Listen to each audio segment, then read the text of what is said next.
Good evening, everyone. Thank you so much for joining us tonight for this special presentation, Transition of Power, November 22nd, 1963. President Kennedy was in Texas for a two-day tour intended to officially kick off his 1964 re-election campaign. The trip was also an important opportunity to shore up support among a fractured Democratic Party, with conservatives and progressives splitting the state and threatening Kennedy's ability to again carry Texas. Kennedy had carried the state by only 2% in 1960, despite having native son Lyndon Johnson on the ticket. Visits to San Antonio, Houston, and Fort Worth had gone well, providing good public visibility for the President and Mrs. Kennedy, though Vice President Johnson had struggled trying to unite the feuding party factions led by Texas Governor John Connally, a Johnson protege, and Senator Ralph Yarborough, who represented the party's liberal wing. At one point, Senator Yarborough refused to ride in the same car as the vice president. Going into November 22nd, Johnson was focused on projecting a unified image of the Texas Democratic Party for a solid run in '64. But the vice president was also battling speculation that Kennedy might drop him from the 1964 ticket, including a recent New York Times story citing persistent rumors in Washington that Kennedy would not select Johnson as his running mate. Although there is no definitive evidence that Kennedy made a final determination, years later, several Kennedy insiders, including advisor Kenny O'Donnell and even the president's brother, Attorney General Robert Kennedy, indicated that the possibility was being considered in the fall of 1963, which makes the history and the transition of power that followed all the more extraordinary. After a Chamber of Commerce breakfast in downtown Fort Worth, the presidential party embarked upon their day, heading first to Dallas for a noon luncheon and then, as scheduled, making their way to Austin for a celebratory fundraising dinner. The Kennedys would have been the guests of the vice president at the Johnson Ranch before returning to Washington on Saturday, November 23rd. Dallas was the city that everyone seemed most concerned about. One of the most conservative cities in the United States at that time. In 1960, Dallas had supported Vice President Richard Nixon over Senator Kennedy by the largest margin of any major city in the United States. There were concerns that political demonstrators would inevitably spoil the Dallas visit. An editorial in the Dallas Times-Herald 3 days prior to the Kennedys' arrival expressed, "Dallas has the opportunity to show the nation and the world that its reputation for extremism is unfair.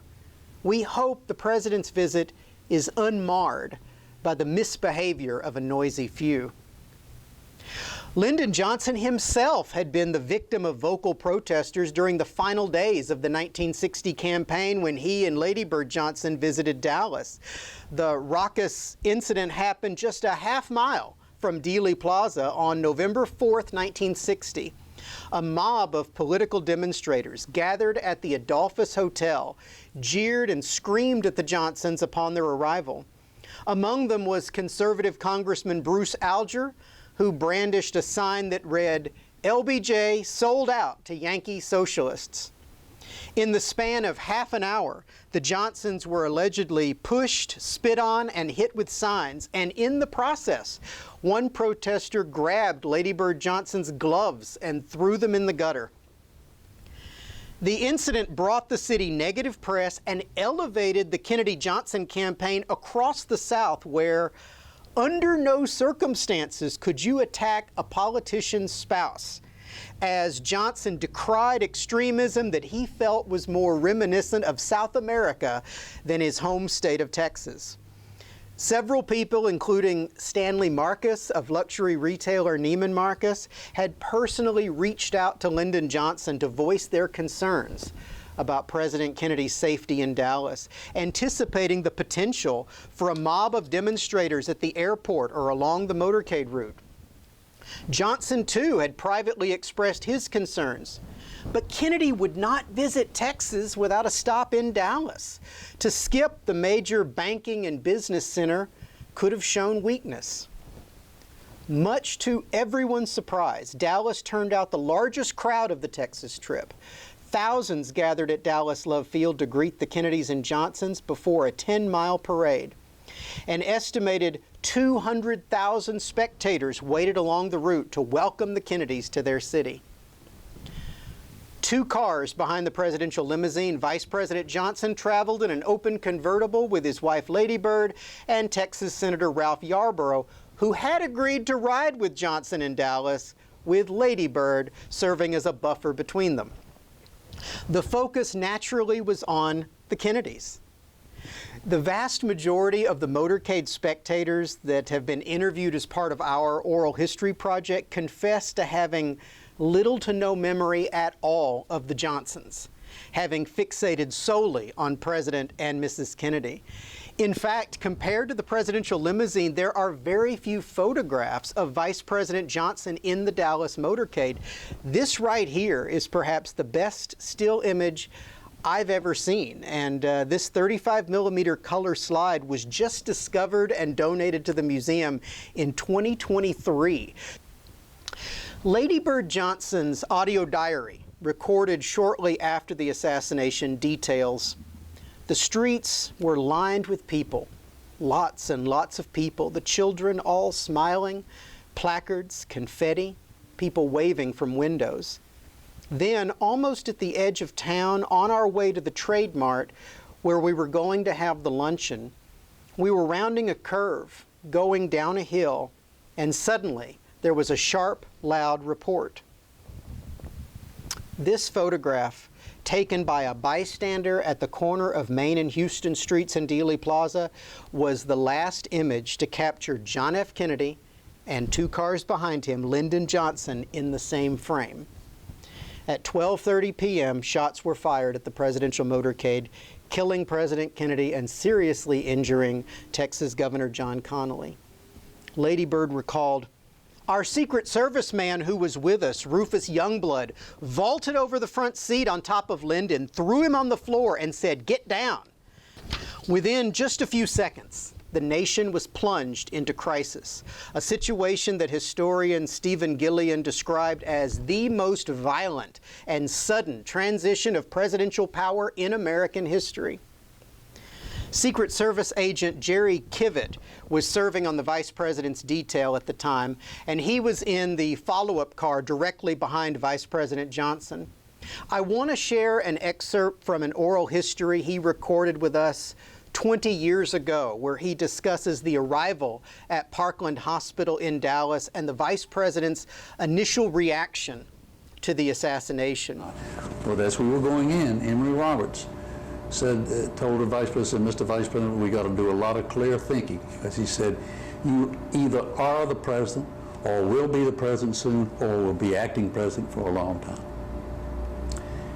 We went into the hospital, went into a couple, I think we sort of made like a U-turn like that, and got into a little room and shut the door. We didn't let anybody in. There was just the Vice President. Mrs. Woody had come in with Mrs. Johnson. The Vice President, Rufus Youngblood, me, Woody, Mrs. Johnson, and I think Cliff Carter. I don't know exactly the timing and all this, but Vice President Johnson said, "Oh my God, what a terrible thing to happen." Oh, God, he just couldn't get it. And then he says, "And why, if it had to happen, why the hell did it have to be in Texas?" And Rufus Youngblood said yes, and the Secret Service can no longer say it never lost a president. And we all teared up at that. And Mrs. Johnson took out a note, she carried a little notebook with her, and she started taking notes down there. And then the conversation went on, and what were we going to do? The Vice President, the decision was made. I don't know when the staffers came in and so forth, but the decision was made at some point we needed to go back to Washington. Assistant White House Press Secretary Malcolm Kilduff was the one who informed the Vice President that John F. Kennedy had died. In an oral history with our museum, he recalled, I didn't know Lyndon Johnson that well. I had just seen him around the White House. I went across the hall into a trauma room, and I didn't know what to call him. The situation de facto, he was the president. So I just said, "Mr. President." And Lady Bird kind of screamed. I said, "I'm going to have to announce President Kennedy's death." And it's interesting, you know, the man was a great historian. Lyndon Johnson had a great mind for history. He said, "We don't know what kind of conspiracy this might be." You could see going through his mind Booth with Lincoln and the Mary Surratt conspiracy. He said, "I think Byrd and I ought to get out of here and back to Air Force One before you make the announcement." Johnson had to make a determination. As his Pulitzer Prize-winning biographer Robert Caro later wrote, "For all his rages and his bellowing, his gloating and his groaning, his endless monologues, his demeanor was very different in moments of crisis, in moments when there were decisions, tough decisions, crucial decisions to be made." The advisors with him at Parkland Hospital recalled his expression as set and determined with an intensity that was almost palpable. This was a politician and a leader at work. He recognized immediately that the country needed to see a clear transition of power, particularly if the president's assassination was some type of communist plot to overthrow the U.S. government, which he initially suspected. Johnson was also sensitive to the optics of the situation and hardly wanted to be seen hijacking the fallen president's aircraft and rushing back to Washington, leaving the president's body and grieving widow in his home state of Texas. Johnson determined in that moment that he would not leave Dallas without Mrs. Kennedy, who in turn would not leave without the body of her husband. Ironically, Johnson's moment of decisive leadership set in motion and later exacerbated conspiracy theories that continue to swirl around Kennedy's assassination.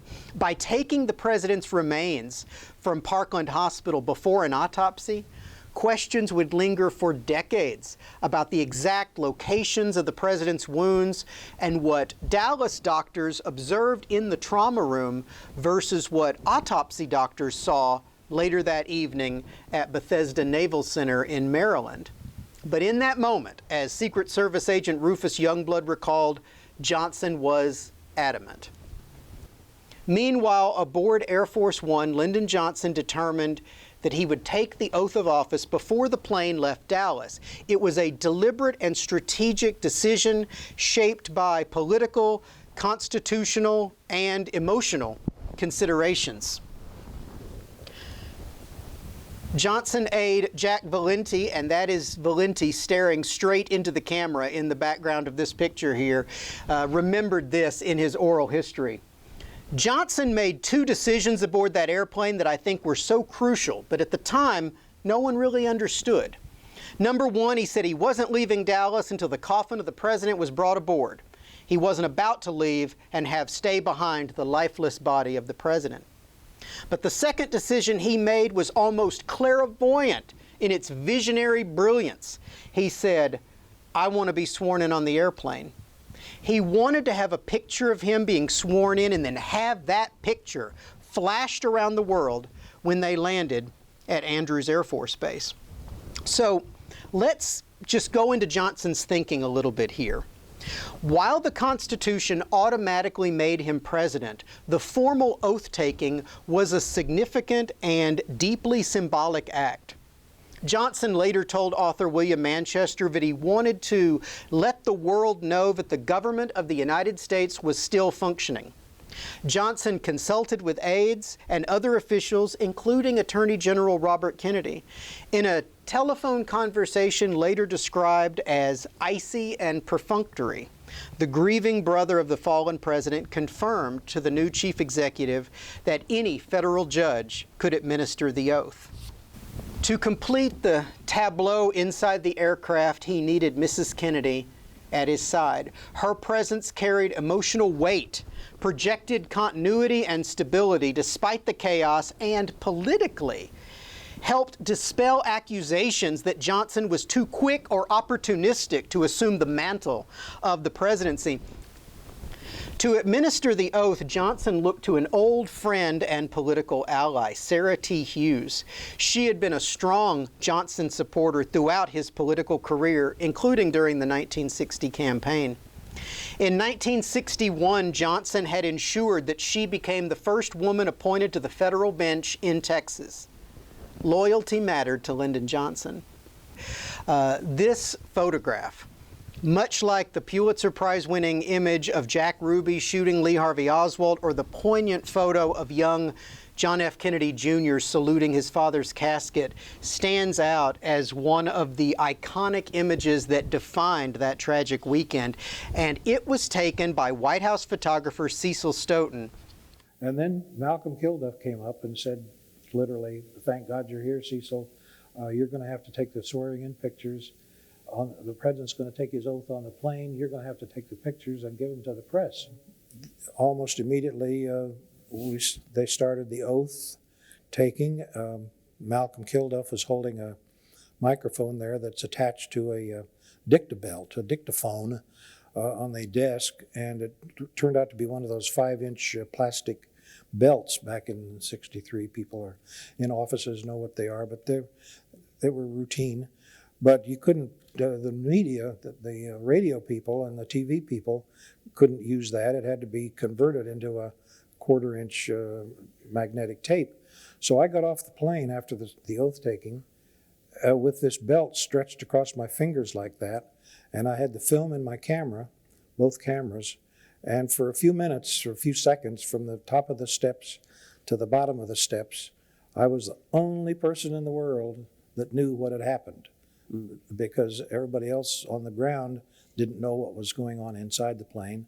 Those people inside the plane were on their way. The plane was already taxiing to Washington by that time, or getting ready to take off for Washington. And that thought did run through my mind. It was very historic. Nobody captured it because there wasn't anybody there. But I'll always remember that. You're a professional. What were your emotions like that day as you Well, dealt with the whole range, the whole gamut of I what was guess going on? the key word in your question is professional. I was just doing a job that I was trained to do. I knew that my camera would be hopefully working properly and that the exposures were going to be okay. But I was conscious of all of those possibilities of their not working. And I think it probably prompted the camera to be stubborn. And on the first time that I pushed the button, it didn't work. And you can imagine I about died at that point. Turned out that the connection between the flash receptacle on the camera and the flash cord had just come loose with all the jockeying around that I was doing, and all I needed to do was just squeeze it together a little bit, and the rest of the 11 frames in that magazine were worthwhile. The flash went off, but I died there for a few seconds. I do solemnly swear that I will faithfully execute the office of President of the United States, and will to the best of my ability preserve, protect, and defend the Constitution of the United States.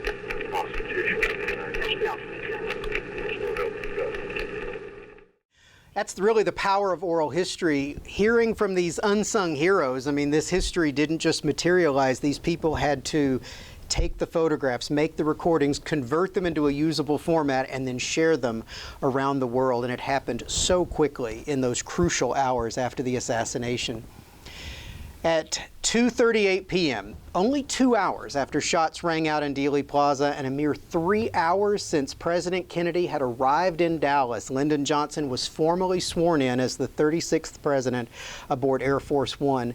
As planned, flanking Johnson were his wife Lady Bird and Mrs. Kennedy.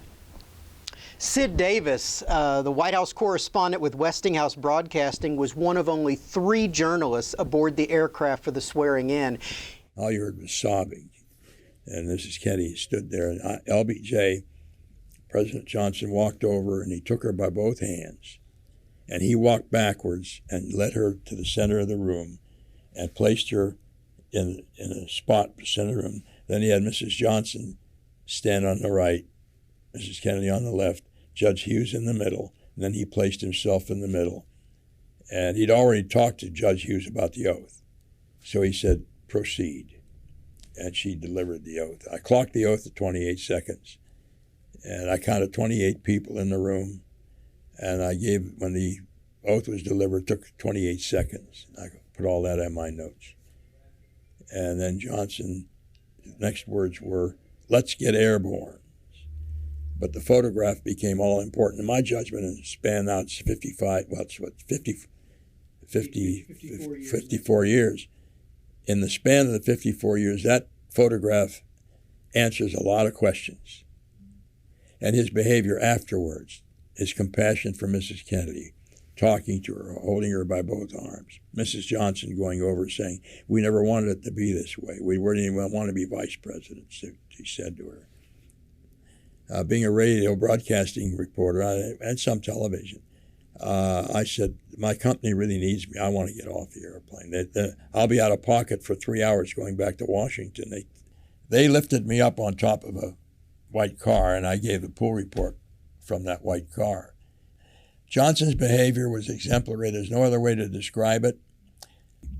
As soon as he left Air Force One left Dallas, I was standing there with Judge Hughes, incidentally, watching Air Force One take off for back to Washington. It's the saddest picture I remember, that airplane going down the runway, lifting off, and I was thinking, this airplane is carrying a fallen warrior president and the new president back to Washington. And I watched it disappear into a black dot in the sky going east with Judge Hughes. Davis's pool reporting from aboard the aircraft and the iconic photograph captured by Cecil Stoughton helped to calm the nation's fears by demonstrating that the government would function without interruption even after an assassination. Now the president had to prepare for his arrival in Washington. En route and upon landing, Johnson focused on reassuring domestic and international leaders through a series of phone calls, requesting in the process that all the Kennedy cabinet officers remain at their posts during the transition. Johnson would be expected to address the nation for the first time as president as soon as Air Force One touched down at Andrews Air Force Base. Veteran journalist Liz Carpenter, an assistant to the president, drafted Johnson's statement. In her oral history with the museum, she remembered, Air Force One was a very silent, sobbing place. I took out a card and started scribbling, I guess, the most important 58 words that I ever wrote. This is a sad time for all people. We have suffered a loss that cannot be weighed. For me, it is a deep personal tragedy. I know that the world shares the sorrow that Mrs. Kennedy and her family bear. I will do my best. That is all I can do. I ask for your help and God's. Very simple, powerful words. With this statement, Johnson, reading the words sketched out by Liz Carpenter, really achieved two things: unity and grief. This is a sad time for all people. We have suffered a loss that cannot be weighed, before then emphasizing a personal connection to the late president. For me, it is a deep personal tragedy, in that way demonstrating that he did not seek the presidency in this way. And then a call for support, pledging to honor the moment with humility. I will do my best. That is all I can do. I ask for your help and God's. His words emphasized national mourning and unity, and he asked Americans for help and prayers as the government carried on.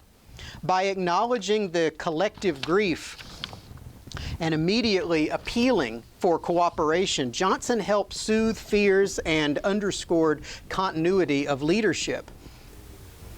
Johnson did a number of things in the immediate aftermath of the Kennedy assassination, but for this particular exploration of presidential leadership in crisis, I want to look at Johnson's keen understanding that he had now become the unlikely vessel for the unfulfilled hope of President Kennedy's agenda.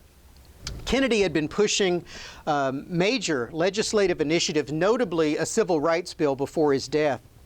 After the assassination, Lyndon Johnson adopted Kennedy's moral imperative. Certainly, he saw potential political advantage and a chance to secure his own legacy in helping to reshape the country, though Johnson framed it as a way of honoring the late president. In a Thanksgiving week address to a joint session of Congress on November 27th, 1963, Johnson directly linked his actions to Kennedy's memory. On the 20th day of January in 1961, John F. Kennedy told his countrymen that our national work would not be finished in the first 1,000 days, nor in the life of this administration, nor even perhaps in our lifetime on this planet. But he said, let us begin. Today, in this moment of new resolve, I would say to all my fellow Americans, let us continue. This is our challenge, not to hesitate, not to pause, not to turn about and linger over this evil moment, but to continue on our course so that we may fulfill the destiny that history has set for us. Our most immediate tasks are here on this hill. No memorial oration or eulogy could more eloquently honor President Kennedy's memory than the earliest possible passage of the Civil Rights Bill for which he fought so long. We have talked long enough in this country about equal rights. We have talked for 100 years or more. It is time now to write the next chapter and to write it in the books of law. So let's consider the most important words that Johnson just shared. He emphatically states that the best possible memorial for the late president, indeed the only appropriate way to honor his memory, is passage of the Civil Rights Bill. Johnson set about finishing what Kennedy started, and Congress essentially was there to do his bidding. The civil rights became intrinsically tied to the Kennedy legacy, shepherded into law through Johnson's political acumen.